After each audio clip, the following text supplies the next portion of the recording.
好，下面我来介绍一下这一款400加仑的一个快卡版的一个运行的一个状态啊。然后呢，整体的话现在是一个治水的模式下，然后整体的现在的一个水压是比较极限的，是大概是0.1左右啊。然后现在出水量的话是1:1左右。然后整体这一款水泵的话，我们是配置了千岛人定制的一个精英水泵，现在是放在我们工位上，运行的状态大家可以看一下啊。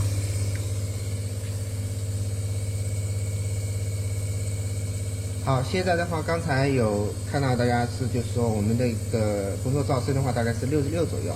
然后我现在把它给提起来。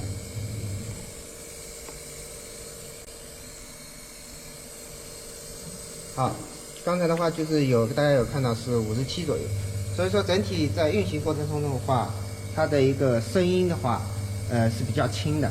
然后呢，大家如果是放在橱柜里面的话，关掉橱柜门的话，整体的声音就会更加的安静。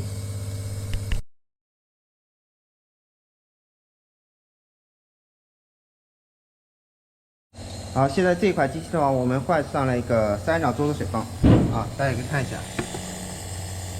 然后在同等的一个治水模式下，同等的一个水压，啊，包括整体的话废水比也差不多啊。然后我们测一下它的一个噪音。